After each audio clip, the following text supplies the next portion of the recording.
Tower of God is one of the most promising anime that I've previewed this year, but in an interesting way. It follows Bomb in an attempt to stay close to the only person he has in his life, Rachel. She enters what's known as the Tower of God, where reaching the top through its many dangerous trials grants you any wish. Rachel simply wants to see the stars, and Bomb enters the tower after her, with seemingly nothing else in his life to fight for and not wanting to lose her. His entrance is shocking, as he's an outsider, someone who shouldn't be able to enter the tower, but has nonetheless. He acquires a powerful sword from Yuri, a member of the tower's higher class, who sees potential in him, and uses it to ascend to the second level, truly starting his journey to find Rachel, and ascend through the many levels of the tower. Now, Tower of God's biggest strength so far is the simple, clear, and real motivation for Bomb and Rachel, and it's shown through some very simple and intimate scenes. The most powerful of these is when we figure out how the two actually met. As a child, we see him dressed in rags, hammering away at the cave ceiling above him, standing upon a massive tower of rocks. Now, this detail is especially poignant, as there's nothing to say that rocks would collect here. It could be that he built this tower himself, a daunting task to be sure, and a parallel for his future climb. He's already ascended a dangerous tower to free himself, so it's slightly suggested that he could be the person to do it again. Eventually the ceiling gives way and Rachel sees him descending to help the boy she just found. Later we see Rachel discussing her dream, drawing stars upon rocks, and Bomb's clear emotional investment in her. It's all simple details and dialogue which create a greater sense of character when placed together. No half-assed backstory of parents being out of town or being the new kid at a new school, but just a boy who's never had those things at all, and he finally has one thing in his life and is just trying to fight to keep it from being taken away.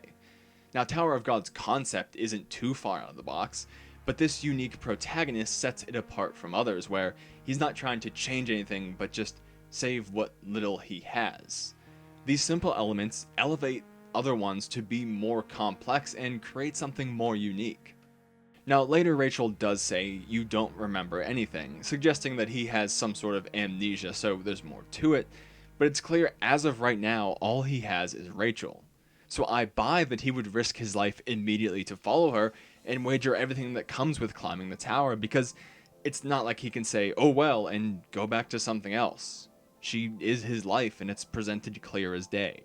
Now, Rachel's a bit less believable, but it's still a simple goal, so there's no feeling that it couldn't happen, and if anything, it just speaks more about the world. She says, I'm sick of living in this dark world, suggesting that outside of the tower there isn't much to life. Yet somehow tales of the stars escaped back to those outside. So there might be more of a connection between the outside and the tower in some way. She makes the world intriguing. You have to wonder what it's like for her to risk everything for a simple glimpse of the sky.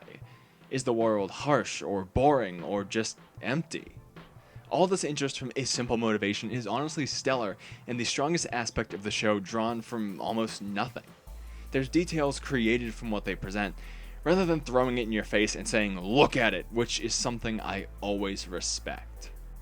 Now, for how much I just praise simplicity, we do have to address where it detracts a little bit from the anime. Now, Tower of God is not very dynamic or visually impressive. That's not saying it looks bad. I mean, there are a few good shots in there, but nothing is really standing out to me. The real miss here, though, is a lack of sense of scale. I think keeping elements about the tower secret for now is a sound choice, but we are missing that element of visual pairing to show just how massive an undertaking climbing this tower is going to be.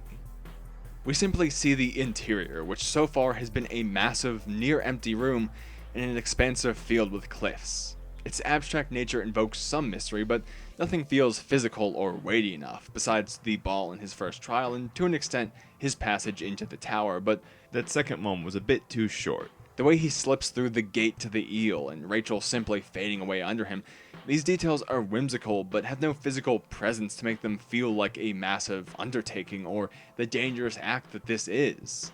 It creates a bit of a disconnect. Now, him getting pulled into the gate by a massive hand was some pretty nice detail. This is what I think is missing from other scenes. There was a physical connection of him getting literally pulled in, and it invokes some fear in the idea of getting grabbed by a massive palm like that. So it's more than just seemingly mystical like the other elements were, and overall I think it needs a little bit more of that. Hey, quick plug, so I make tons of other videos like discussions, in addition to reviews, first impressions, and comedy videos, all about the anime you love. Consider subscribing for more in the future, or checking out a few other videos on anything from utter classics to modern hits. Also, I have a Discord server linked in the description for the channel if you want to talk anime with other fans or reach me directly. Anyway, back to the video. For how tight the main pair is, the more lore-heavy character of Yuri is less neatly introduced. We do get some info on her. She's the Princess of Jihad, the daughter of a seeming king somewhere within this tower, although not everything is clear as of yet. Now, her and her companion Evan assist Bomb by giving him a pocket, which is a virtual assistant within the tower, as well as lending him a weapon and expositing a bit on him. She introduces a clear distrust of the caretaker of the tower, Hedon, which I do love. A good, all-powerful, neutral watcher but maybe not neutral style character like Kyubey from Madoka Magica is always a plus. But Yuri herself is a bit sloppy. Now, Hedon addresses her with info they both already know. She misses simple details someone knowledgeable in the tower like her would seem to know, and she just kind of appears. Now, she explains herself to be bored and looking for fun to justify her actions, and it wasn't terrible by any means, but it detracted from how intimate and personal the story was feeling to have a character who needed explanation just kind of show up out of nowhere. Also, she and Evan break the show don't tell scenes it has, with the action cutting to the pair much too often during the eel fight. Rather than letting the eel and ball be an intimate moment where Bomb realizes what kind of challenge the tower will be, Yuri and Evan yell out all these ideas. They directly call out his bravery, his motivation, and potential for power. It's disappointing but sadly common in anime. It's nothing that would stop me from watching, but it does detract from the actual impact, instead trying to force it on you. But this is resolved a little bit when we reach the second level of the tower, which is a battle royale of sorts, where for anyone to advance, the number of 400 participants has to be called down to 200. Bomb nearly gets killed by a swordsman who is shot at the last second by an archer. The archer, turning her fire on Bomb, is killed by a sniper from a cliff further away. The sniper, then setting his sights on the boy he just saved, is tossed to the side by a beastly lizard, who senses Bomb's sword and goes to hunt its wielder as his prey. They don't have someone calling out the death happening here, but simply lay it out to show how life can end in any instant. They're not really names here, but reduced to just numbers in this culling.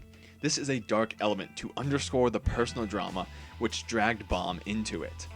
And this is the physical connection that I think was lacking in some earlier scenes again, where the toll of actions can be seen directly and clearly. There are others here stronger than you, and you have to fight to stay alive, and even if you're stronger, you could be sneak attacked, you could be killed from someone further away. This is violent, it's brutal, and it provides some dark grounding to the more mystical and abstract elements. Overall, this scene is why I'm very hopeful to keep watching. So overall, it's a bit of a mixed bag, but it's not a mix of good and bad, it's a mix of good and average. So overall, a pretty decent anime, at least from what I've seen so far. It's definitely interesting, and there are a lot of elements that made it hard to just watch one episode because there are more out right now, and I really wanted to dive into this and just get to know what's going on with the deeply intimate parts of the story, which I think are the best. It's also likely widely appealing, at least the first episode having no overt distinct genre, kind of balancing between action, romance, and more of a deeper emotional feel. If you stick around with the channel, you will definitely see this pop up again once its run is finished as some sort of discussion piece, because I think there's a lot in here to be unpacked to show how simple ideas can really help elevate an anime. Anyway, that's all I have to say on this one. So all the usual stuff that I plugged in the middle. If you liked it, leave a like so I know. Let me know what you thought of the episode, if you want to see more on this, any anime you want me to cover, and if you want to tell me I'm an idiot, that's cool too. Leave it down in the comments below. More videos on screen if you want a little bit more of that anime goodness here on the channel. And anyway, I'll just let you get back on with your day and say thank you for watching, and I hope I'll see you again soon. And we will probably be talking about Tower of God, because it seems pretty good.